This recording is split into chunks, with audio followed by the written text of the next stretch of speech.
পল্লীগ্রামে শহরের মতো গায়ক, বাদক, নর্তক না থাকলেও তার অভাব নেই।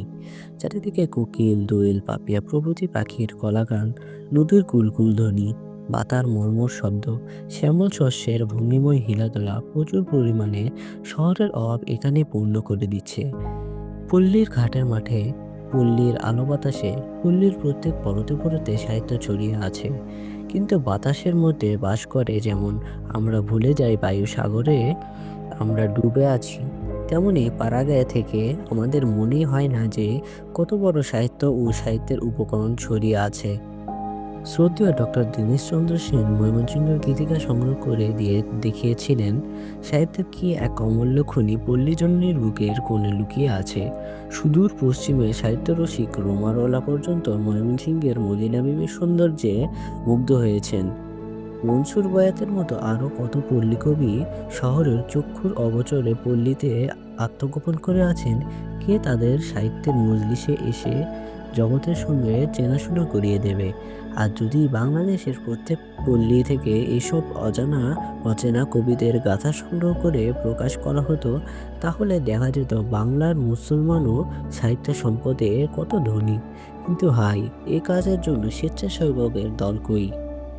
আমরা পল্লীগ্রামে বুড়ো বুড়ির মুখে কোনো ঝিল্লির মুখর সন্ধ্যাকালে যেসব কথা শুনতে শুনতে ছোটবেলায় ঘুমিয়ে পড়েছি, সেগুলি না কত মনোহর, কত চমকপ্রদ। আরব্য উপন্যাসের আলাউদ্দিনের আশ্চর্য প্রদীপ, আলিবাবা ও 40 দস্যু প্রভৃতির চেয়ে পল্লীর কথাগুলোর মূল্য কম নয়। আধুনিক শিক্ষার কর্মনাশা স্রোতে সেগুলো বিস্তৃতির অতল গর্ভে তলিয়ে যাচ্ছে। এখনকার শিক্ষিত জননী সন্তানকে আর রাখালের পিঠা গাছের কথা, রাক্ষসপুরীর ঘুমন্ত রাজকন্যার কথা বা পঙ্খিরাজ ঘোড়ার কথা শোনান না। তাদের কাছে বলেন আরব্য উপন্যাসের গল্প কিংবা ল্যাম্ব টেলস ফ্রম শেক্সপিয়ার এর গল্পের অনুবাদ। ফলে কোনো সুদূর অতীতের সাক্ষীস্বরূপ এই রূপকথা নষ্ট হয়ে অতীতের সঙ্গে আমাদের সম্বন্ধ লোপ করে দিচ্ছে। যদি আজ বাংলার সমস্ত রূপকথা সংগৃহীত হতো, তবে কোনো প্রত্নতাত্ত্বিক গবেষণা করে দেখিয়ে দিতে পারতেন যে বাংলার নিভৃত কোণের কোনো কোনো পিতামহী মাতামহী গল্প ভারতীয় উপমহাদেশের অন্য প্রান্তে কিংবা ভারত উপমহাদেশের বাইরে সিংহল, সুমাত্রা, জাভা, কম্বোডিয়া প্রভৃতি স্থানে এমনইভাবে প্রচলিত আছে। হয়তো এশিয়ার বাইরে ইউরোপ খণ্ডে লিথুয়ানিয়া কিংবা ওয়েলসের কোনো পল্লী রমণী এখনো হুবহু বা কিছু রূপান্তরিতভাবে সেই উপকথাগুলো তার ছেলেপুলে বা নাতিপোতাকে শোনাচ্ছে। কে আছে এই উপকথাগুলো সংগ্রহ করে তাদের অবশ্যম্ভাবী ধ্বংসের হাত থেকে রক্ষা করবে? ইউরোপ, আমেরিকা দেশে বড় বড় বিদ্বানদের সভা আছে, যাকে বলা হয় ফোকলোর সোসাইটি। তাদের কাজ হচ্ছে এই সব সংগ্রহ করা এবং অন্য সভ্য দেশের উপকথার সঙ্গে সাদৃশ্য নিয়ে বিচার করা। এগুলো নৃতত্ত্বের মূল্যবান উপকরণ বলে পণ্ডিত সমাজে গৃহীত হয়। শ্রীযুক্ত দক্ষিণারঞ্জন মিত্র মজুমদারের ঠাকুমার ঝুলি বা ঠাকুরদার থলে যথেষ্ট নয়। বাংলাদেশের সমস্ত উপকথা এক জায়গায় জড়ো করলে বিশ্বকোষের মতো কয়েক বালামে বা তার সংকুলান হতো না। আমরা শেক্সপিয়ারে পড়েছি রাক্ষসদের বাধাবলী হচ্ছে ফাই, ফি, ফো, ফান ও smell the blood of a British man. এর সঙ্গে তুলনা করে পল্লীর হাউমাউ খাও মানুষের গন্ধ পাও, এর সাদৃশ্য হলো কোথা থেকে? তবে কি একদিন ওই সাদা ইংরেজ ও ওই কালো বাঙালির পূর্বপুরুষগণ ভাই ভাই রূপে একই তাঁবুর নিচে বাস করত? সে আজ কতদিনের কথা কে জানে। আমরা কথায় কথায় প্রবাদ বাক্য জুড়ে দেই, যেমন দাঁত থাকতে দাঁতের মর্যাদা নেই, ধরি মাছ না ছুঁই পানি, আপনি বাঁচলে বাপের নাম, এরকম আরও কত কি।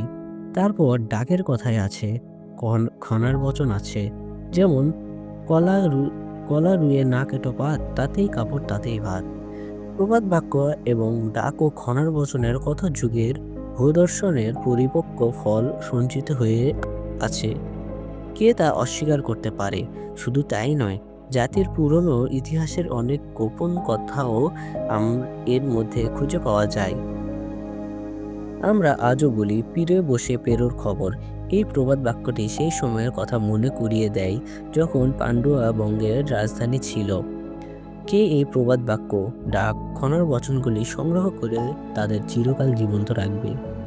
তারপর ধরুন ছড়ার কথা। কথায় কথায় ছেলে মেয়েগুলো ছড়া কাটতে থাকে। রোদের সময় বৃষ্টি হচ্ছে, অমনি তারা সমন্বয়ে ঝংকার দিয়ে ওঠে, রোদ হচ্ছে, পানি হচ্ছে, ক্যাকশিয়ালের বিয়ে হচ্ছে।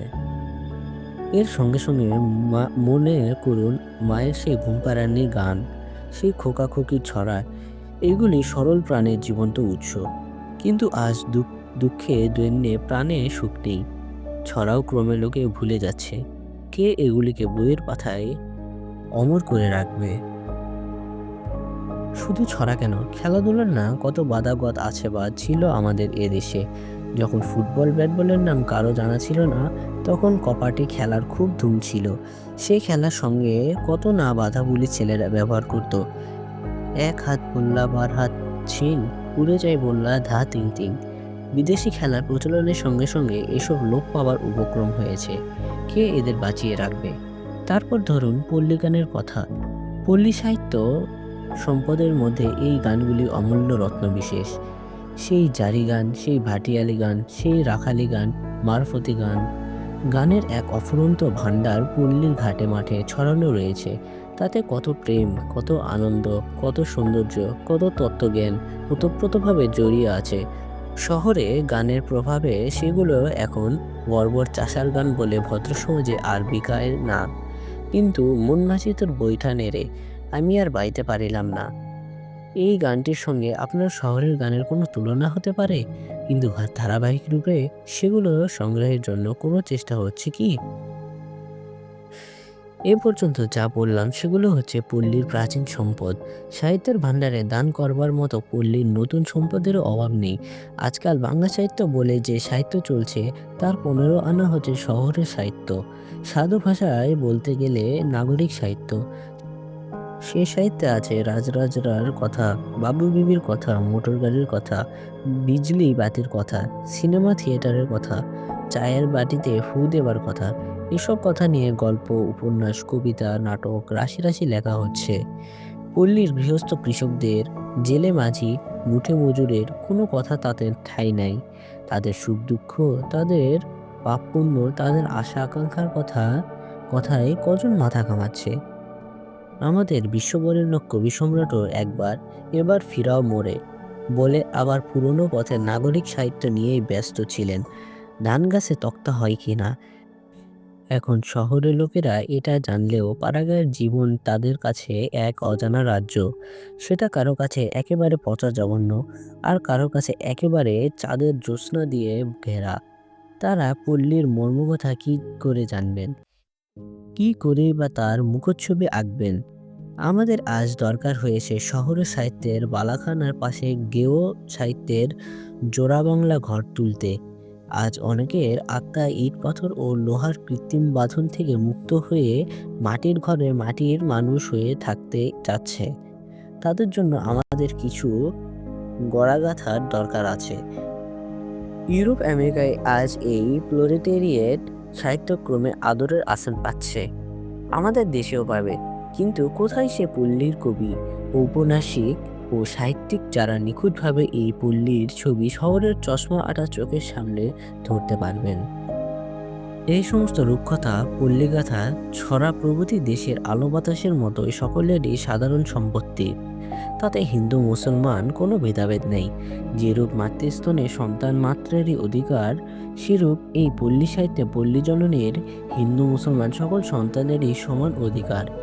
এক বিরাট পল্লী সাহিত্য বাংলায় ছিল, তার কঙ্কাল বিশেষ এখনো কিছু আছে।